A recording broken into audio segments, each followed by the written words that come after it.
सर्वप्रथम मी हे सांगू इच्छिते की माझा जन्म झालाय शिवनेरी किल्ल्यावरती, जिथे छत्रपती शिवाजी महाराजांचा जन्म झालाय. आणि मी जातीत जन्माला आले जी डॉक्टर बाबासाहेब आंबेडकरांची जात आहे. तर मला दोन्हीही वारसे लाभलेले आहेत. ज्या हाताने मी पेनाने क्रांती करू शकते, त्याच हाताने मी तलवारीने सुद्धा क्रांती करायची धमक ठेवते. माझे शब्द नीट आहेत. ही तलवार म्हणजे वैचारिक, ही तलवार म्हणजे शाब्दिक, ही तलवार म्हणजे स्वाभिमानाची, ही तलवार म्हणजे मान सन्मान माज अहंकाराची. जो वर्ग मला नेहमीपासून ऐकत आलाय त्याला या तलवारीचा अर्थ सार्थ कळतो असं मला कळतं. मी एक लेखकही आहे, त्यामुळे मला स्वतःचे शब्द कसे कुठं कशा प्रकारे बोलायचे आहेत, कसे फिरवायचे आहेत, कुठे ट्विस्ट आहे, कुठे शेवट करायचा आणि कुठे क्वामा घ्यायचा हे चांगल्या पद्धतीने कळतं. माझे सर्वांना विनंती, जे जे माझ्या विरोधामध्ये आज महाराष्ट्रामध्ये ज्यांनी ज्यांनी पोस्ट टाकल्या त्यांनी फक्त बिग बॉसला एकच प्रश्न करावा की पूर्ण क्लिप दाखवा. ती पूर्ण क्लिप दाखवा की मी ज्यावेळेस असं बोलले आणि मला इंटरप्ट केलं बिग बॉस कडून, त्याच्यानंतर मी ओरडत राहिले की माझं पूर्ण ऐका, माझं फुल स्टॉप पर्यंत ऐकून घ्या, जे त्यांनी तुम्हाला किंवा पूर्ण महाराष्ट्राला सांगितलेलं नाहीये. ज्यावेळेस मी राकेश बापट, ओंकार राऊत, प्राजक्ता शुक्रे, करण सोनवणे यांच्यासोबत जो संवाद चालू आहे माझा, तो संवाद तुम्ही पूर्ण महाराष्ट्राला दाखवावा अशी माझी विनंती आहे. त्या संवादामध्ये मी हे सांगते की ही तलवार माझी शाब्दिक तलवार आहे, जी तुमच्या सगळ्यांच्या मानेवरती लटकलेली असेल. मी ती शाब्दिक तलवार बिग बॉस मध्ये घेऊन नाही आलीये. का? कारण मी बिग बॉसच्या घरामध्ये 100 वेळा सांगितलं सगळ्या सदस्यांना की मी माझी बाहेरची बाजू इथे कधीच दाखवणार नाही. कारण माझे शब्द जे असतील विद्रोह, बंडखोरी, अन्याय विरुद्ध न्यायाची मागणी करणं, हे तुम्हाला कदाचित नाही कळणार. त्यामुळे मी अशा शब्दांचा उच्चार इथे करणार नाही. मी एक खेळाडू म्हणून इथे आलेली आहे, तर तुम्ही मला तसंच बोलावं. त्यानंतर प्रत्येक दिवशी मला एक गोष्ट ऐकायला येत होती की ही भाषणासारखी बोलती, ही भाषणासारखी बोलती, ही भाषण करते, ही भाषण करते. मी त्यांना वाचवायचा प्रयत्न करत होते की तुम्ही असे मुद्दे घेऊ नका.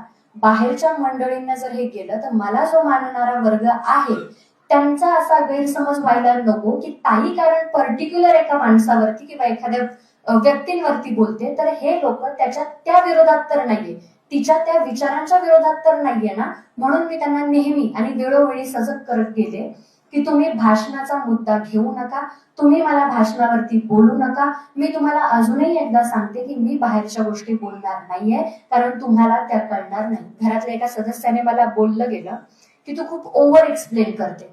त्यावेळेस मी तिला जेव्हा समजावत होते तेव्हा माझे शब्द असे होते की मी यासाठी ओव्हर एक्सप्लेन करते की मे बी 20 वर्ष चळवळीत आहे, माझा जन्म चळवळीचा आहे, ती सवय लागली आहे शब्दाची, बंडखोरीची, विद्रोहाची, त्या शब्दांची सवय लागलेली. चुकून जर माझा कधी असा शब्द जातोय आणि तुम्हाला कळला नाही तर हे तुमचं आणि माझं दोघांचंही नुकसान आहे. त्यामुळे मी ओव्हर एक्सप्लेन करतेय की तुम्हाला कुठे असं नको व्हायला की अरे ही बोलून गेली आणि आम्हाला काहीही कळलेलं नाहीये.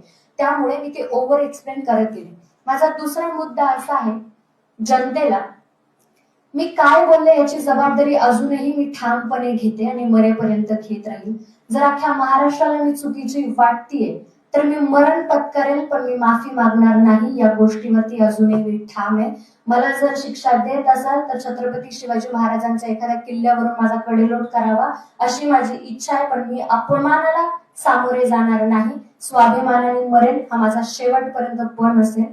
मी जे बोलले त्याची जबाबदारी मी घेते. मला पूर्ण बोलू दिलं गेलं नाही तरी सुद्धा मी एक्सप्लेन करत राहिले की माझा हा मुद्दा होता. त्यानंतर मी बिग बॉसला एक्सप्लेनही केलं की मला एखाद्या व्यक्तीला टार्गेट करणं किंवा एखाद्याचं सगळंच हलवून टाकणं माझ्यासाठी 2 सेकंदाची गोष्ट आहे, कारण शब्दांची हेरफेर आणि शब्दांची गंमत मला चांगलीच कळते. मी त्यांना डायलॉगचं उदाहरणही दिलं. मी त्यांना हे सांगितलं याच्यावरून तुम्ही काय समजाल, शब्दशः अर्थ घ्यायला गेले तर, की तलवार से तेज हम अपनी धार रखते हैं. याचा अर्थ असा का की माझ्या शरीराला तलवारीची धार दिली नाही. तलवार से तेज हम अपनी धार रखते हैं, मेरे बाबा साहब के बच्चे हैं, क्रांति को तो हमारे खून में ही रखते हैं. हे उदाहरण देऊन मी त्यांना स्पष्ट करत होते की क्रांती को हमारे खून में रक्त, याचा अर्थ आम्ही एवढे माणूस म्हणून सजग आहोत की जिथे जिथे अन्याय होईल तिथे तिथे न्यायाची मागणी करण्यासाठी आम्ही उठले जाऊ, कुठल्याही धर्मावरती हो, कुठल्याही पंथावरती हो किंवा कुठल्याही माणसावरती हो. हा त्याचा अर्थ आहे. एखादा वैचारिक माणूस या गोष्टीला बरोबररित्या घेऊ शकतो, पण ज्या माणसाला चळवळ माहीतच नाही त्याला ह्या गोष्टी कळणारच नाही. त्यामुळे मी त्यांना 1000 वेळा सांगितलं की तुम्हाला माझ्या बाहेरच्या गोष्टी कळणार नाही, पण तुम्ही जर मला चिडीला लावताय, तुम्ही जर मला पोक करताय आणि जर तुम्हाला ऐकायचंच आहे तर मी बाहेर अशी बोलते की बाहेरच्या जगामध्ये मी सरकार म्हणून फिरते आणि हातात तलवार घेऊन फिरते. तर याचा अर्थ असा मी जुन्नरची, तर आमच्या इथे बांगड्यांच्या आधी तलवार दिली जाते, शृंगारच्या आधी स्वाभिमान दिला जातो. स्वाभिमान आमच्यासाठी श्वासापेक्षा जास्त महत्वाचा ठरतो. ही जुन्नरची ओळख आहे, कारण आम्ही छत्रपतींच्या किल्ल्यामध्ये जन्माला आलोय. सर्व महाराष्ट्राला मी हे सांगू इच्छिते. तलवार घेऊन फिरतो म्हणजे खरी खरी तलवार घेऊन फिरायची गरज नाही. आम्ही संविधानाच्या देशामध्ये राहतो. ती तलवार तुम्ही, मी हेही बोलले की मी हे विसरणार नाही की कोणता माणूस माझ्याशी कसा वागला आणि ती तलवार कशी फिरली जाईल. याचा अर्थ तुम्ही जर वैचारिक आहात तर ती तलवार वैचारिक फिरली जाईल. तुम्ही जर शाब्दिक आहात तर ती तलवार शाब्दिक फिरली जाईल. तुम्ही जर स्वाभिमानाने असाल तर ती तलवार स्वाभिमानाने फिरली जाईल. तुम्ही जर मानवरती जात असाल तर ती तलवार मानेसाठी फिरली जाईल. हा त्या शब्दांचा अर्थ होता. तुम्ही ऐकूनच घेतला नाही आणि अर्ध सत्य तुम्ही जिथं महाराष्ट्राला सांगताय याचा अर्थ मी काय समजू. मग तुम्ही ती पूर्ण क्लिप दाखवावी. त्यानंतर त्यांनी असं सांगितलं की आम्ही तिला निष्कासित करतोय. त्यांनी मला निष्कासित केलेलं नाहीये. कन्फेशन रूम मध्ये मी माझं मत मांडले की मला हा गेम क्विट करायचा आहे आणि मला घराच्या बाहेर जायचं आहे. का त्यांनी या गोष्टी सांगितल्या नाही महाराष्ट्राला की हे तिचं मत होतं आणि तिची इच्छा होती घराच्या बाहेर जाण्याची. तुम्ही जेव्हा अर्ध सत्य सांगताय ते किती घातक असू शकतं हे सर्व महाराष्ट्राने आता बघितले. त्याच्यानंतर माझा दुसरा मुद्दा असा आहे की मी कुणालाही धमकी दिलेली नाहीये. माझा सर्वात महत्वाचा मुद्दा, काही लोक पुढे येतात आहे आणि असं म्हणतात आहे की संविधान आणि तलवार एक सोबत चालली जाणार नाही. मी या गोष्टीला मान्य करत नाही. मला दोनही वारसे लाभले, ते पेनाचा सुद्धा आणि तलवारीचा सुद्धा, आणि मी ते दोन्हीही संस्कार मरेपर्यंत महाराष्ट्राला दाखवणार आणि मरेपर्यंत ते दोन्ही संस्कार मी घेऊन चालणार. एका हातात तलवार असेल, अजूनही सांगते तलवार असेल, माझ्या हातात तलवार असेल, वैचारिक, शाब्दिक, सन्मानाची, स्वाभिमानाची, मानाची असेल. एका हातामध्ये संविधान असेल.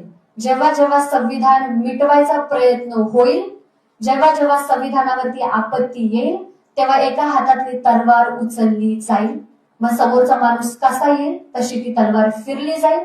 शाब्दिक, स्वाभिमानी, अहंकारी, मानाची कशीही असो ती तलवार फिरली जाईल. मी एक लेखक आहे. मी आतापर्यंत जेही माझ्या भाषणात बोलले ते मी स्वतः लिहिलेलं आहे.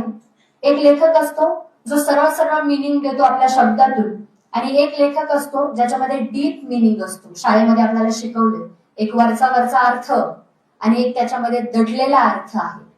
माझ्या भाषणाची खासियत आहे शेवटला ट्विस्ट असतो. तुम्ही, माझं पब्लिक जे आहे ते मला शेवटपर्यंत ऐकून घेतं, त्यामुळे त्यांना चांगलंच माहिती की ताई काय बोलणार आहे. मी अजूनही माझ्या मतावरती ठाम आहे. मी कुणालाही धमकी दिलेली नाहीये. मी कुणालाही त्यांच्या जीवे मारण्याची धमकी दिलेली नाहीये आणि मी या गोष्टीसाठी माफी मागणार नाही. बिग बॉसने ती पूर्ण क्लिप दाखवावी. कन्फेशन रूम मध्ये काय झालं काय नाही हेही दाखवावं. मी मान्य केलंय की मी माझे शब्द फिरवणार होती. शेवटला समोरच्या माणसामध्ये एवढे पेशन्स नव्हते की तो ते ऐकल आणि त्याला तो मुद्दा बनवायचा होता.